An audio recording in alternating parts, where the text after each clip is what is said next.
It's December 30th, 2016. The Celtics lead the Heat 82-78 by the end of the third quarter. The game was wide open, but unfortunately for Miami, Boston has something which they just don't, the king of the fourth.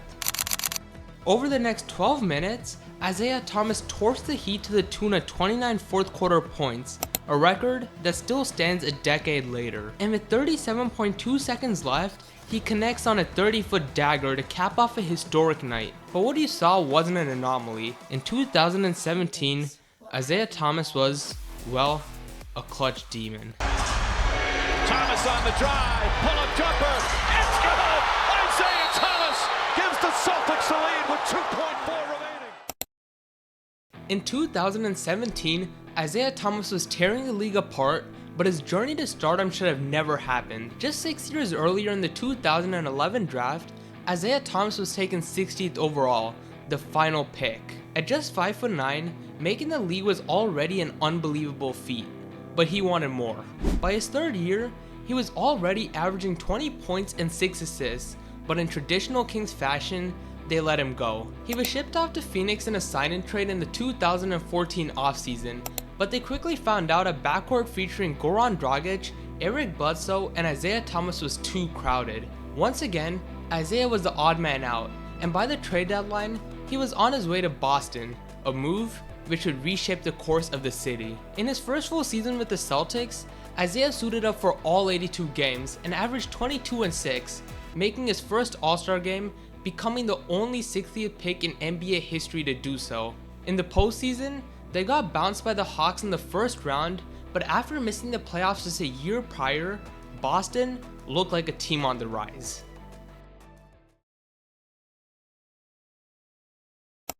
Heading into 2017, nobody believed in the main man of Boston more than Isaiah Thomas himself. In an ESPN feature published 1 week into the season, he stated, quote, "I want to be an All-Star, I want to be All-NBA, one day I want to be an MVP.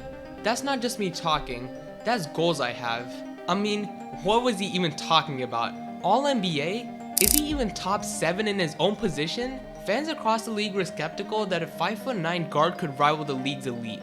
But let's just say, Isaiah Thomas had different plans. He opened the season like a man possessed. When I say he was frying teams, I'm not exaggerating. He opened up the year with 25, 6 and 8 versus the Nets, went for 23 and 10 against the Bulls, popped off for 30 on the champs, caught fire for 37 and 7 at New Orleans, blitzed Minnesota for 29, and scorched Philly for 37 and 7. By December 20th, he scored at least 20 points in 22 of his first 23 games as he averaged 26 points and 6 assists. Despite his scoring being so consistent, he was yet to have that signature performance, the kind that would announce his arrival as a league elite. He was hunting.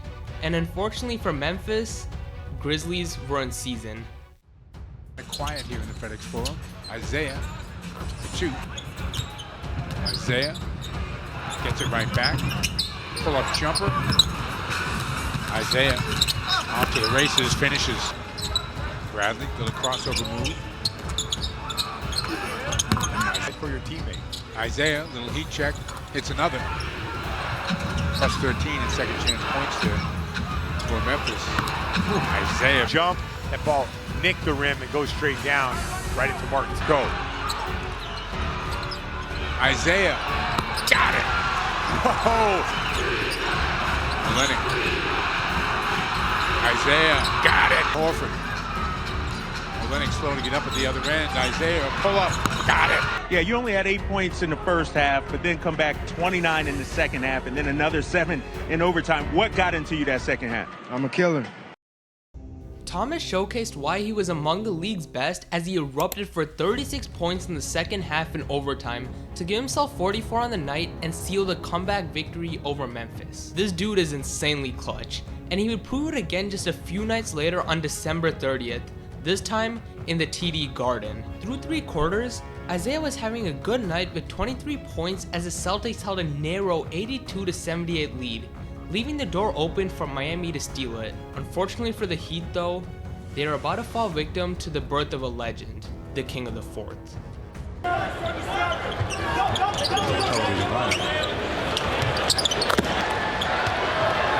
comes up shooting.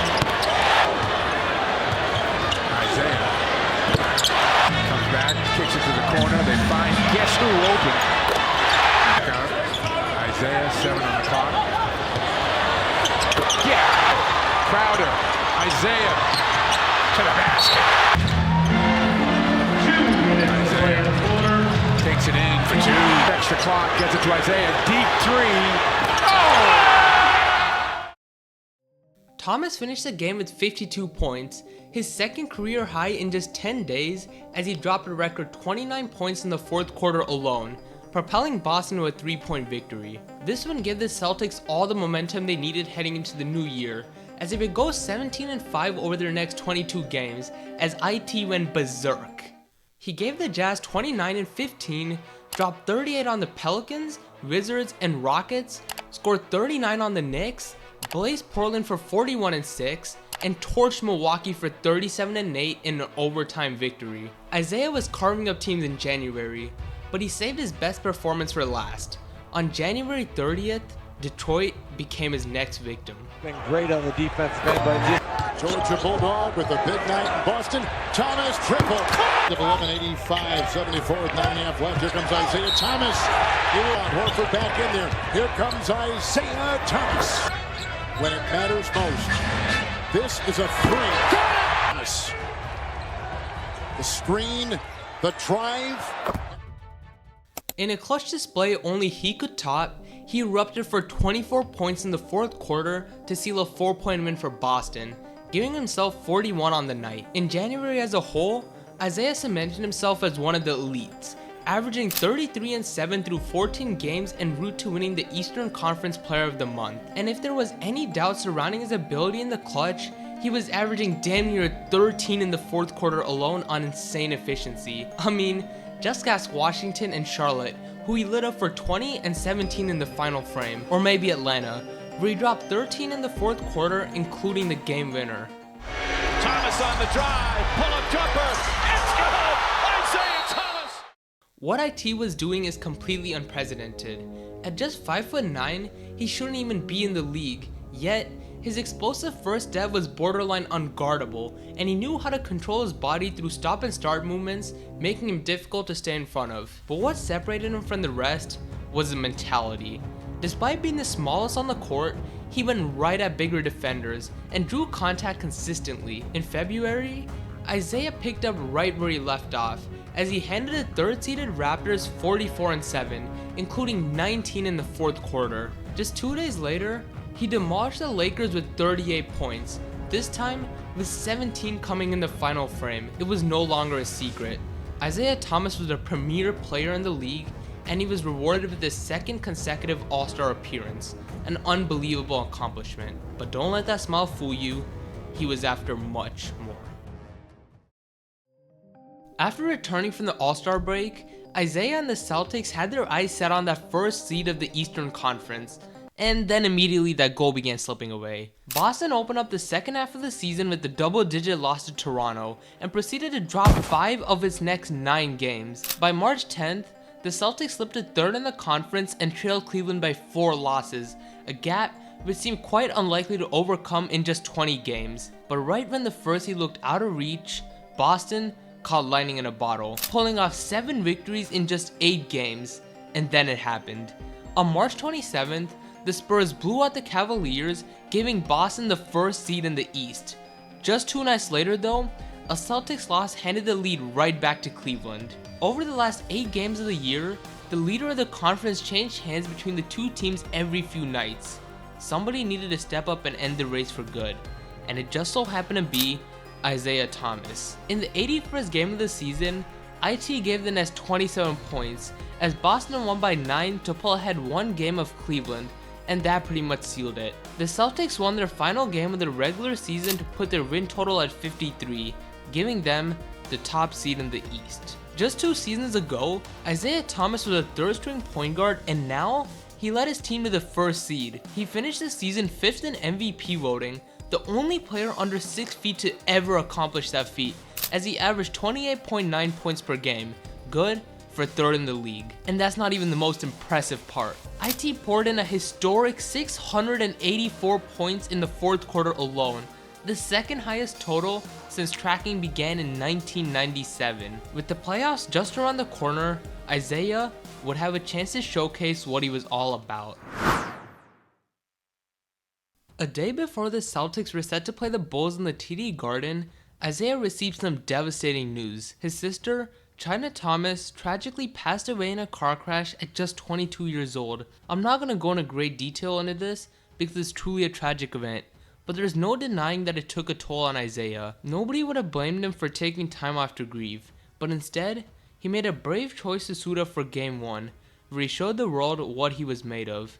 In a very emotional night for Isaiah, he gave Chicago 33 points and 6 assists, as his mental strength was on full display for everyone to see. Despite his heroics, it was the Bulls who squeaked out a 4-point win. In Game 2, Isaiah had a rough shooting night, as Chicago dominated to take a 2-0 lead. Games 3 and 4 would be a different story though, as Boston stole back-to-back games in Chicago, with Thomas pouring in 33 and 7 in a Game 4 victory. With all the momentum in the world, Boston pulled away in the 4th quarter of Game 5 to take their first series lead, and then completely dismantled Chicago in Game 6. The Celtics had just won 4 straight playoff games, and they kept it rolling into round 2 against the Wizards. In Game 1, IT poured in 33 points and 9 assists as Boston took a double-digit victory to open up the series. In the process though, he ended up losing his tooth following an inadvertent collision with Otto Porter, which required oral surgery to fix. But what happened in the next game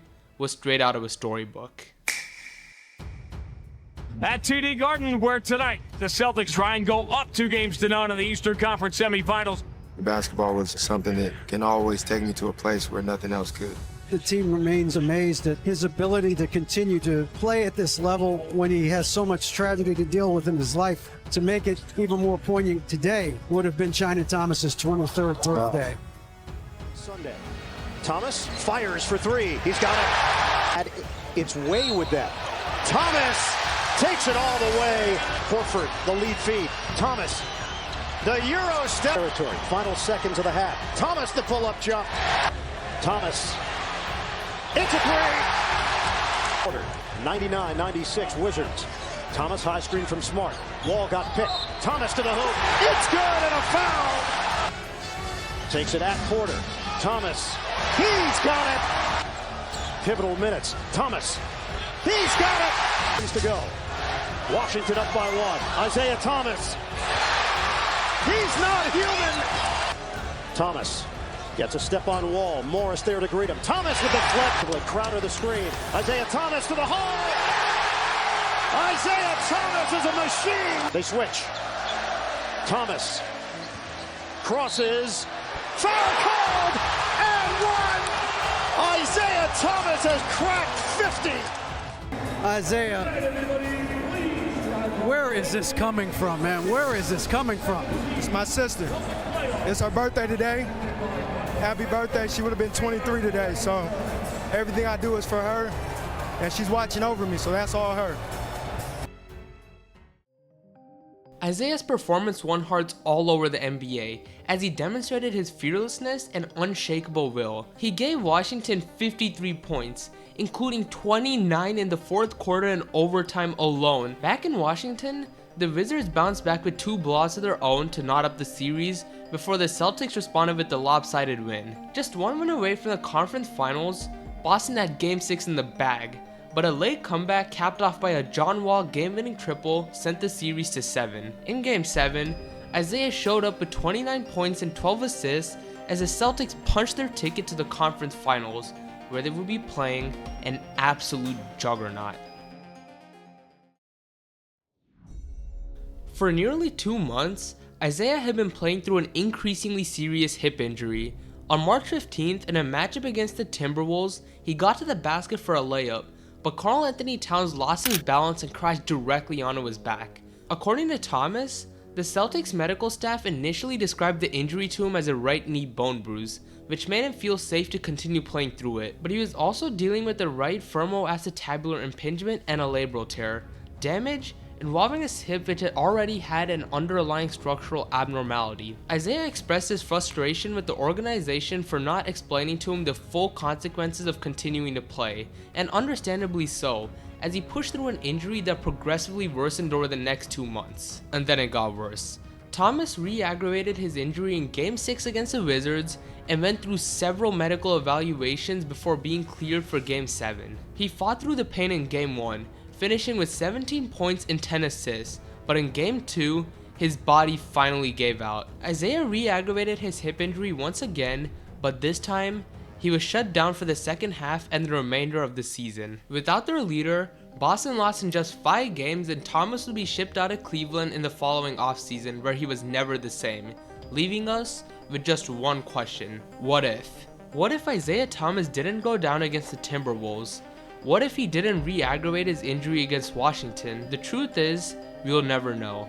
But for just one season, a 5'9" guard who was a final pick of his draft became one of the most unstoppable scorers in the game. He turned crunch time into the Isaiah Thomas show. For a year, Isaiah Thomas was one of the best players the NBA had to offer, and he'll be known by the basketball fans who were there to watch him play as the king of the fourth. Thomas on the drive, pull-up jumper,